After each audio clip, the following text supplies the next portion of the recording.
토론과 토의에 대해서 얘기를 한번 해보려고 합니다. 웬 토론과 토의냐 갑자기. 제가 지금 외국 생활을 한 13년 정도 했습니다. 여기 한국에서 대학 교육을 마치고 석사 과정을 해서 가서 안 되는 영어로 버벅거리면서 이제 따라가려고 노력을 했는데, 그때 가장 많이 느꼈었던 거, 다르다고 우리나라에서 받은 교육과 외국에서 하는 교육이 다르다고 느꼈던 것이 토론 문화였어요. 얘들은 교수가 와서 딱 던져주고 이렇게 있으면은 애들끼리 막 서로 얘기를 해요. 그리고 그렇게 서로 막 얘기를 하는 사이에 교수가 가끔 끼어들어서 조정을 해주고 또 다시 빠지고 막 그렇게 합니다. 그냥 가서 얘기하면 되지 하는데, 그것이 막상 그 안에서 사회에서 걔네들과 문화가 다른 사람의 입장으로서 말을 툭 던지기도 좋고, 안 하자니 또 너는 왜 이렇게 빠져 있어 이렇게도 하고, 아주 그게 어렵더라고요. 그래서 그 토론하고 토의의 그 문화에 굉장히 그 괴리감을 많이 느꼈습니다. 오늘 주된 주제가 바로 그런 내용입니다. 어떻게 하면은 그런 것을 제대로 할 수 있을 것이냐. 시작하기 전에 혹시 보신 분들도 계실지 모르지만 이 프로를 정부가 창의성 있는 인재를 기르기 위해서 초중고 학생들이 교과서에서 배워야 할 내용을 20% 이상 줄이고 대신 함께 과제를 수행하는 프로젝트와 토론, 또 실험을 늘리기로 했습니다. 뉴스에서 이런 내용이 나왔습니다. 즉 창의력이라는 것이 떨어지다 보니 나라에서도 정부에서도 그거에 대한 시급함을 느끼고, 그런 주입식이 아닌 토론식이나 토론을 한다거나 서로 발표를 한다거나 뭔가 디스커션을 통해서 뭔가를 아이디어를 도출해내는 방법으로 수업을 한번 진행해 보겠다라는 취지가 있는 것 같아요. 두 번째는 학생들이 아까도 말씀드렸듯이 반에서 저놈을 밟고 올라가야 내가 대학에 들어간다라는 경쟁 구조가 아주 극단에 닿여 있습니다. 무한 경쟁. 그런 치열한 경쟁을 없앨 수는 없습니다. 저희가. 단 그렇게 경쟁 구조에서 서로 적대시하지 말자라는 것이 토론과 토의를 오늘 강의를 하는 제가 하는 거에 하나의 그 주제이기도 합니다. 그리고 또 하나, 세 번째 이유. 요즘 다 혼자다 보니까 다 같은 동연배고 해서 그런 게 없는 것 같아요. 상대방의 마음을 좀 배려하고, 그런 상대방을 배려하는 마음을 고취한다. 그리고 또 그들의 의견을 수렴하고 공감대를 형성하는 것이 또 토론과 토의의 주제를 잡은 이유 중에 하나입니다.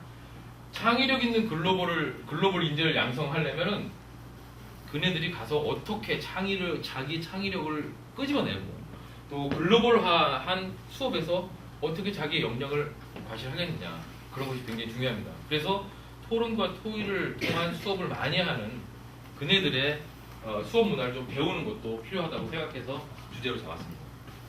그리고 또 팀워크를 많이 하죠. 대부분의 디자인으로 돼 있는 물건들은 다 팀워크를 통해서 합니다. 사실 그 현대자동차 같은데 자동차 그 디자인실에 가보면 디자이너가 한 150명이 돼요. 150명이 같이 일을 합니다. 이렇게. 누구는 꼬리등만 20년 하신 분도 계시고, 앞에 대시보드만 뭐 30년 하신 분도 계시고, 이게 다 팀워크로 이루어지는 겁니다. 팀워크를 하려면 토론과 토의를 어떻게 하는지를 알아야 돼요. 그래서 이렇게 세 가지 이유로 오늘 제가 주제로 잡았습니다. 토론과 토의에 대해서 말씀드릴 텐데요. 토론과 토의가 다릅니다. 뭐가 다른지 혹시 아세요? 네. 토론은 상관이고 토의는 제한이 정확히 맞습니다. 자, 토론은 우리가 많이 봤죠. 대통령 선거할 때. A와 B가 있습니다. 서로 원래 뜻도 싸우는 거예요. 무기를 들고 싸우는데, 이제 토론에서는 말로 싸우죠. 즉 찬반, 어느 게 맞고 어느 게 다르냐, 어느 게 그르냐를 명확하게 구분을 짓는 게 토론입니다. 디자이너들이 토론도 해요. 나중에 자기가 팀 A, B, C가 같은 주제로, 예를 들어서 핸드폰을 만드는 A, B, C 그룹이 팀이 다른 디자인을 토의를 통해서 만든 다음에 클라이언트나 아니면 자기 그 상사한테 가서 우리 팀 디자인이 더 좋고, 왜 이러해서 더 뛰어나고 좋다라고 자기 그 제품을 갖다가, 자기 디자인을 갖다가 주장을 하죠. 토의는 완전 디스커션이죠. 그래서 많은 정보를 모아서 그 중에서 가장 적합한 것, 그리고 서로 의견을 수렴했다가 뺐다가 넣었다가 뺐다가 이렇게 여러 가지 작용을 해서 그 작용을 통해서 그 중에서 가장 최저간을 내는 것이 토의입니다. 여러분들이 오늘 하실 게 이 두 가지를 연습을 한번 해보시고 나중에 또 학교에 가셔서 이걸 또 진행을 하시기를 바라겠습니다. 보통 토론은 토의가 끝나는 데서부터 시작을 합니다. 토의가 다 이루어져야 토론을 할 수가 있겠죠.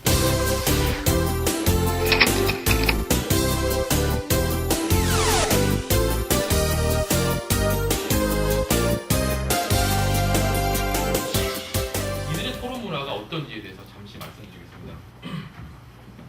미국의 개념은 멜팅 팟이죠. 다 모아서 녹여갖고 아메리카를 만드는 게 얘네들의 개념이었습니다. 요즘 좀 바뀌었어요. 그래서 샐러드 볼이라는 얘기를 합니다. 하지만 다 믹스를 해요, 아직도. 캐나다는 모자이크입니다. 그래서 각 문화마다 다 특색이 있고 모양이 있고 컬러가 있는데 그걸 잘 조합해서 하나의 전체 캐나다 문화를 만들자라는 것이 이들의 문화입니다. 그래서 접근하는 방식부터가 조금 다릅니다. 교육 환경을 비교하면 아까도 잠깐 말씀드렸지만 한국 같은 경우에는 이제 경쟁이 많고요. 그리고 이제 캐나다는 자기 만족이 좀 강합니다. 애들이 주입식 교육, 토론식 교육을 많이 합니다. 객관식 위주고 주관식 위주를 많이 하죠. 써라. 뭔가 이렇게 정답을 찾는 것보다도 자기네들이 어떤 과정을 많이 수업에서 하는 것 같습니다. 그러다 보니까 결과 위주가 아닌 과정 위주로 가는 거죠. 한국에서 암기력, 승부욕, 대단합니다. 암기력, 승부욕. 얘네들은 대신에 창의력과 상상력이 좀 뛰어납니다. 창의력만 뛰어나다 보니까 어떨 때는 뭐 결과물이 흐지부지 할 때도 많아요. 이거 뭐 하겠다는 소리지? 그럴 때도 많아요. 그리고 승부욕이 저렇게 많이 없다 보니까 그냥 쟤 잘했다 박수 쳐주고 뭐 이런 경우도 있고. 그래서 저는 이건 굉장히 좋다고 생각해요. 인내력하고 추진력. 사람이 뭐 아무런 뭔가를 하더라도 하다못해 뭐 진짜 뭐 간단한 뭔가를 하더라도 힘든 상황이 닥치지 않습니까? 악기를 배울 때도 그렇고. 얘네들은 뭐 다는 아니겠지만 많은 애들이 힘들어 안 할래. 그리고 다른 걸 찾아요. 내가 이게 나한테 안 맞나 봐. 다른 걸 찾습니다. 또 하다가 좀 어려운 부분이 닥치면 나 안 할래. 딴 거. 그래서 많은 과를 왔다 갔다 하는 애들이 많아요. 우리는 입시 있지, 군대 있지, 뚫고 나가야 되는 상황이 많죠. 더 이상 어떻게 빠져나갈 구멍이 없어서 뚫고 나갑니다. 힘들어도 뚫고 나가는. 그래서 나중에 성취욕도 있고 그런 면들이 굉장히 부족해요. 제가 오늘 드리는 이 말씀이 강의가 캐나다는 좋고 한국은 안 좋아 이거 아닙니다. 학교에서 이런 문제가 있죠. 한국에서는 왕따, 자살, 학교 폭력, 거기서 인종차별이라는 거 있습니다. 특히 동양인들 인종차별을 많이 당하죠. 아직도 그런 게 있어요. 캐나다인데도 불구하고 다민족이 모여 사는데 다 문제가 있습니다. 문제가 있고 그렇게 또 다른 교육 환경을 가지고 있습니다. 그러면 토론과 토의 문화가 어떻게 다르냐? 한국에서는 질문을 하면은 안 돼요. 내가 뭘 발표를 했는데 누가 질문하면 특히 선생님이 뭐 강의를 하셨는데 질문을 하면은 너가 지금 내 말에 토를 달겠다는 거야? 라는 그런 게 이렇게 내포가 좀 돼 있고 누가 프레젠테이션을 어디 나가서 했는데 학생이 다른 애가 나는 그걸 그렇게 생각하지 않는데요 하면 제가 나한테 뭐 적대가 뭐 억하심정이 있나? 이런 마음을 가지죠. 거기서는 질문을 안 해주고 프레젠테이션을 했는데 아무도 발표를 안 하고 질문 안 하면 얘는 아무도 관심이 없구나. 내 발표에는. 난 참 못한 발표구나 라고 느껴서 반대 의견을 제시해 주는 걸 그래도 굉장히 좋아합니다. 미괄식 구조, 한국은 두괄식, 한국이 미괄식 구조고 거기가 두괄식 구조죠. 한국이 그 동사가 뒤에 있어서 그런 것 같아요. 조선말은 끝까지 들어봐야 안다는 얘기가 있듯이 얘네들은 저는 이렇게 생각합니다. 왜냐하면에 굉장히 익숙해 있어요. 그래서 여러분들 만일의 경우에 자제분들이나 제자분들이 나중에 유학 갈 때 글을 쓰죠. 서론, 본론, 결론에 학교 통신문도 그래요. 뭐 날씨가 따뜻하고 뭐 여름에 비도 많이 오고 장마가 어떠신지요. 뭐 이번에 쫙 나갑니다. 다름이 아니오라 이번 학교에서 뭐 하는 뭐 교육평가 제가 결국은 돈 내는 얘기예요. 학부모님들의 뭐 각 매 한 학생당 얼마씩 걷겠습니다. 이게 끝에 있죠. 그게 이제 우리나라식의 그 서론, 본론, 결론인데 얘네들은 결론이 이렇게 동사가 앞에 있어서 그런 것 같아요. 딱 얘기하고 우리는 돈을 걷겠습니다. 왜냐하면 그래서 그런 구조에 익숙해 있어요. 그 사람들은 글을 우리나라식으로 쓰면은 교수들이 끝까지 못 읽어요. 도대체 무슨 얘기야 하고 불러서 너 도대체 무슨 얘기 하려고 그러냐. 끝까지 안 보셨어요? 아니 앞에 없는데 뭘 끝까지 봐 라는 얘기를 하죠. 즉 토론과 토의를 할 때도 앞에 막 이렇게 다른 얘기를 하다가 이상한 데로 가시는 분들이 계세요. 그리고 나서 그렇지? 그러면은 뭐지? 뭐 사람들이 이상한 경우가 있습니다. 토론과 토의를 할 때 저는 두괄식 구조가 굉장히 바람직하다고 생각해요. 내가 하려는 얘기는 이거다. 왜냐하면 이게 농담 따먹기 하는 시간이 아니고 시간이 산정이 되어 있기 때문에 클리어하게 정확하게 얘기하는 두괄식 구조가 토론과 토의할 때 적합한 구조가 아닌가라고 생각합니다. 반대 의견이 그 첫 번째랑 비슷하죠. 굉장히 공격적입니다. 아니, 토론은 공격적일 수밖에 없죠. 내가 내 뜻을 관철을 시켜야 되니까. 근데 공격적이기만 하면 저 사람이 이렇게 방어의 자세를 취하고 뭔가를 협업해서 이루어진다는 토의는 이루어지지 않습니다. 얘네들은 선칭찬 후공격이 돼요. 즉 예를 들어서 누가 발표를 했는데 네 의견 중에서 이 부분은 난 참 좋다고 생각한다. 근데 이 부분은 아니라고 생각해서 내가 그 부분에 대한 의견을 제시한다. 제가 그 학생들한테 이제 평가를 합니다. 평가를 할 때 이거를 좀 고치고 이걸 이렇게 해서 이렇게 바꿔 이건 이렇게 해갖고서 왜 이렇게 했니 이렇게 해봐 이렇게 평가를 해주거든요. 한번 제가 굉장히 바빠갖고 그 TA 그 캐나디안이죠. TA한테 네가 좀 내가 한 거를 감안해서 좀 써서 보내줘라고 했어요. 걔는 칭찬을 먼저 썼습니다. 너의 이거는 참 좋았다. 근데 이렇게 어떨 땐 칭찬할 게 없었나 봐요. 너 발표할 때 목소리가 참 좋다. 그런데 이러이러한 내용을 고치면 그 목소리와 함께 발표가 얼마나 더 좋아지겠니? 이런 식으로 얘기를 하더라고요. 그것이 그 뭔가를 갖다가 같이 이루어 나가는 협업을 할 때는 굉장히 중요한 거라고 생각합니다. 싸우는 토론에서는 성공격도 저는 공격적도 괜찮다고 생각을 하는데 토론과 토의가 함께 이루어질 때면은 칭찬하고 공격하고 또 저 사람이 뭘 하면 먼저 칭찬할 걸 자꾸 찾아야 돼요. 칭찬할 걸 찾고 얘기하고 그 의견은 참 좋았어. 이거는 어떨까? 이런 식으로 해나가는 게 토의를 할 때 좋다고 바람직한 방향이라고 생각합니다. 한국 학생들이 수업 경청 태도나 예의범들은 정말 뛰어납니다. 참 좋다고 생각합니다. 걔네들 뭐 안에서 막 먹고 그러는 것도 있어요. 뭐 처음부터 결과물을 내려고 하고 이제 얘네들은 뭔가 이렇게 만들어 가려고 하는 게 있습니다.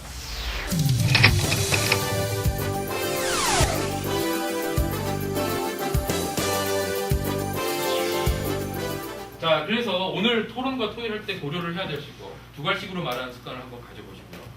그리고 상대방을 좀 배려하는 센스 한번 칭찬해 주시고 가는 거. 그리고 존댓말. 모든 팀원의 의견을 반영하는 것이 좋습니다. 중요합니다. 어떤 사람은 말이 많아요. 이거 털길 잘하는 사람이 있어요. 그러면은 그냥 막 얘기하고 어떤 사람은 그냥 가만히 있고 얘기하면 괜찮을까? 남이 뭐라고 하면 어떡하지? 자, 이렇게 테이블에 보시면 이렇게 색깔로 된 이런 막대기가 있죠? 여기 성냥개비 방법이라는 건데 학생들한테 성냥개비 이런 거 한 5개씩 나눠주시고 얘기할 때 내놓고 얘기하는 거예요. 그 중에 어떤 애들은 끝날 때까지 5개를 다 가지고 있는 애들이 있어요. 그러면 너 아무 말도 안 했구나. 뭐라도 의견을 제시하렴 라고 지적해 줄 수가 있죠. 그리고 흥분하셔서 벌떡 일어나신다거나 소리를 지른다거나 뚜껑이 열리는 생각 그러면은 토론할 자격이 주어지지가 않습니다. 굉장히 큰 룰이에요. 걔네들이 하는 것 중에. 그리고 지금 이제 간단한 토의를 할 텐데 5가지 룰을 준수하시고 제가 이제 좀 있으면 드릴 주제에 대해서 한번 말씀해 보시고 그 뭐 나이나 이런 거에 차등을 두지 마시고 의사가 있으면 손을 드시고 하겠습니다. 자, 15분 한 10분만 할게요. 주제입니다. 개성 있는 중년이 되기 위해서 준비해야 됩니다. 먼저 발표하실 때 생각이 많이 있으신 분은 손을 딱 드시고 두괄식으로 말하는 습관을 한번 하셨으면 좋겠습니다. 보통 나이를 먹으면 꿈을 이렇게 안 가는 경우도 있잖아요. 꿈을 꾸기 위해서 어떤 걸 하시죠? 어떤 꿈을 가지고 계십니까?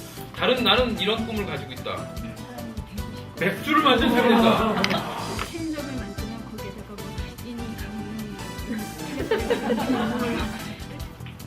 시간이 없어서 더 이상은 많이 못하겠고요. 여러분들이 나중에 진행하실 때 다양한 의견을 많이 내세요. 많이 내셔서 정말로 기발한 생각을 하시는 것이 오늘의 중요한 과제입니다.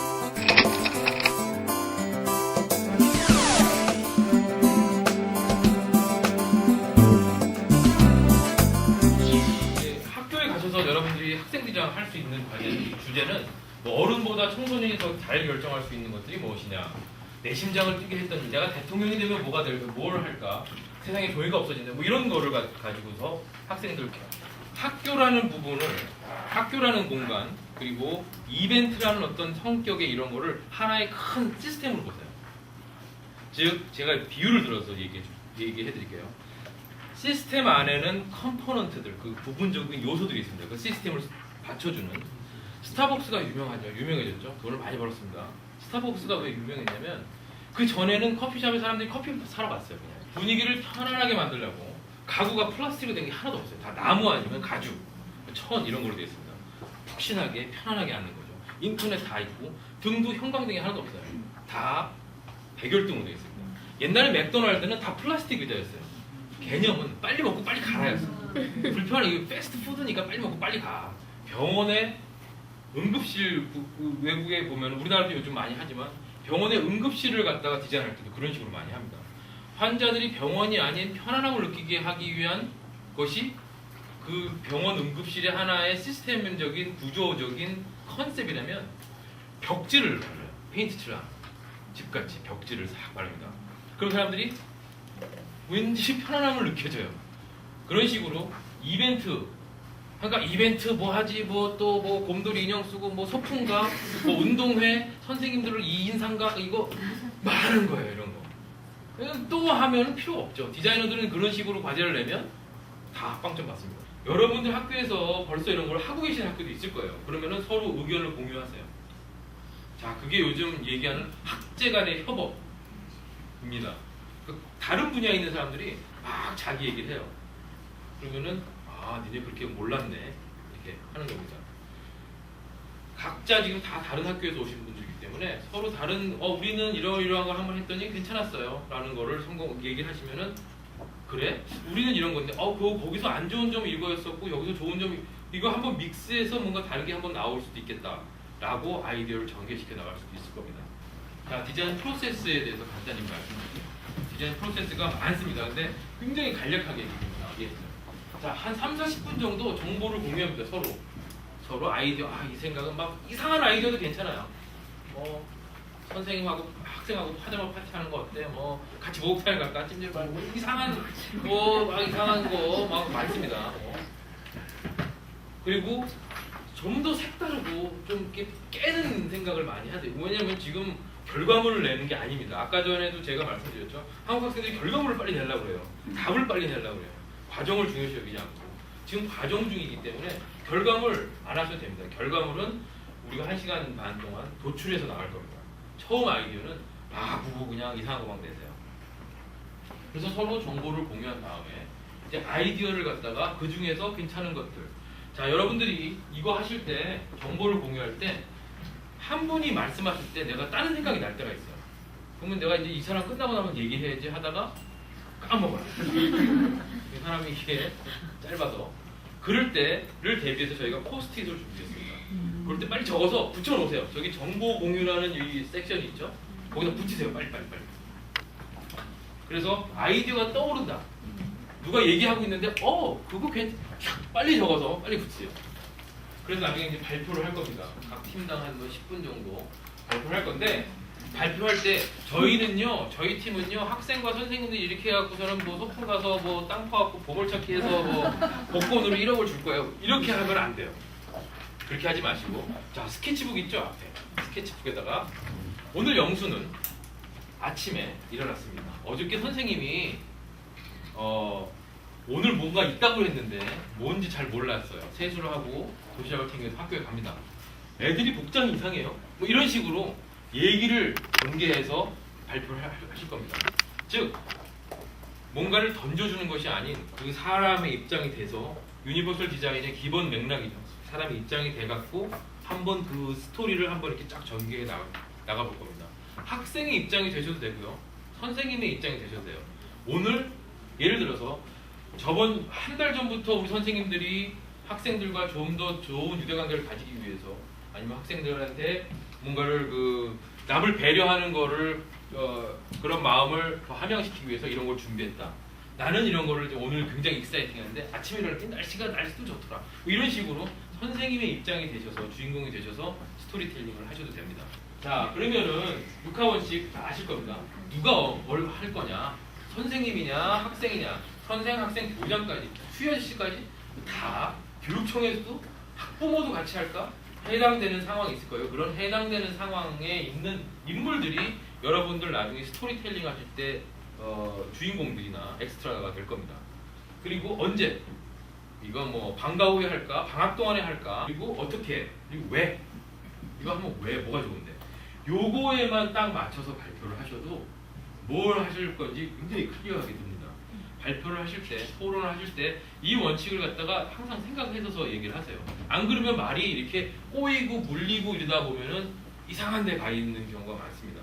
이 사람은 나의 휴가라는 것을 가운데 뒀고 준비를 뭐 할 거냐, 휴가의 종류는, 그리고 예약을 어떻게 할까, 예산, 돈은 어떻게 될까, 이런 것들이 필요하다라고 그 사람이 먼저 큰 덩어리들을 이렇게 그려놨죠. 자, 그러면은 휴가 갈 때는 해외여행, 국내 여행, 해외여행에는 뭐 패키지 여행, 자유여행, 이런 식으로 생각의 갈래를 뻗어나가는 겁니다. 스토리텔링 아까도 말씀드렸듯이 이야기입니다. 근데 이야기가 단순한 이야기가 아니라 어떤 목적을 전달하는 이야기입니다. 그래서 이런 거가 구성 요소예요. 전달하고자 하는 메시지, 즉 what이라는 그 무엇이냐 이렇게 원칙이에요. 메시지 속에 전달하는 어떤 갈등이 있어야 됩니다. 그냥 얘가 이렇게 돼서 영수가 일어나고선 이렇게 돼갖고선 아침에 일어나서 선생님들하고 참 좋았습니다. 약간의 갈등도 있어야 돼요. 나는 선생님하고 이런 거 별로 하기 싫었는데 라고 어떤 갈등이나 뭐 그런 걸 약간 스토리에 넣어주시면 듣는 사람이 굉장히 좀 좋게 재밌게 들을 수가 있죠. 그리고 이제 등장인물이 있을 거고 이제 줄거리가 있을 겁니다.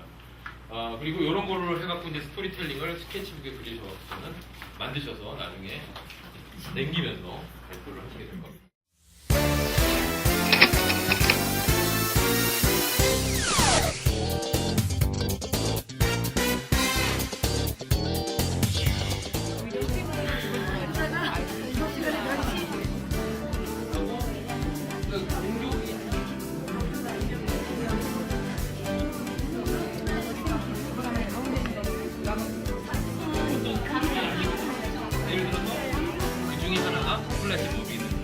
플래시몹에는 여러 가지 게 있을 수 있는 거죠.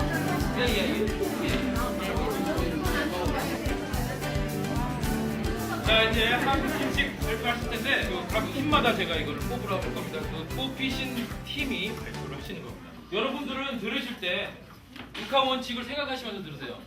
저 사람들이 지금 스토리를 텔링 하는데 누가 저기에 나오며 언제 저거를 할 거며 이거를 마음에 두시고 들으시다가 저 중에 하나가 잘 이렇게 정확하게 얘기가 안 나온다. 그러면은 손을 들고 언제 하냐? 어디서 할 건데? 라고 질문을 해주시면 될 것 같아요.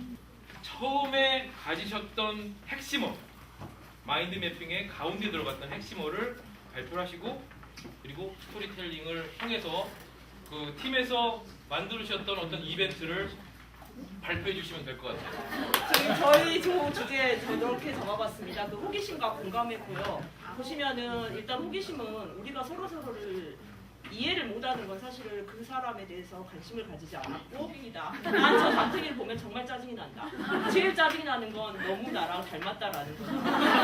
이 아이와 좋은 친구까지는 안 되더라도 이 아이를 조금이라도 이해하고 이 아이에 대해 조금 더 많은 호기심을 갖길 바라며 오그라드는 멘트를 플래너에 적었다.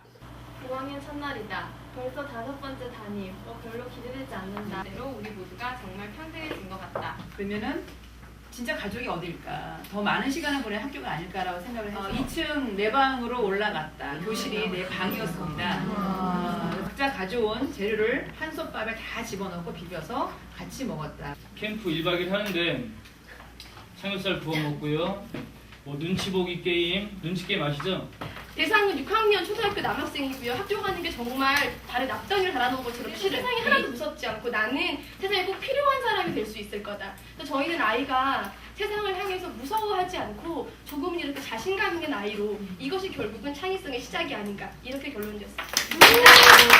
자기가 잘하는 거를 해서 또 두려워하지 않는 것이 창의력을 불러일으키는 원동력이 되지 않겠느냐. 정말 중요한 말씀이시고요. 경쟁에 항상 두려워서 이렇게 떨어질까봐 두려워하는 그 경쟁 사회에 살기 때문에 어쩔 수 없지만 그것이 다가 아니라는 것을 이런 기회를 통해서 또 알려줬으면 좋겠습니다. 돌아가셔서 학교에서 좀 더 적극적으로 이런 방법을 사용하시고 또 선생님들끼리도 미팅 같은 거 하실 때 적극적으로 하셨으면 좋겠습니다. 감사합니다.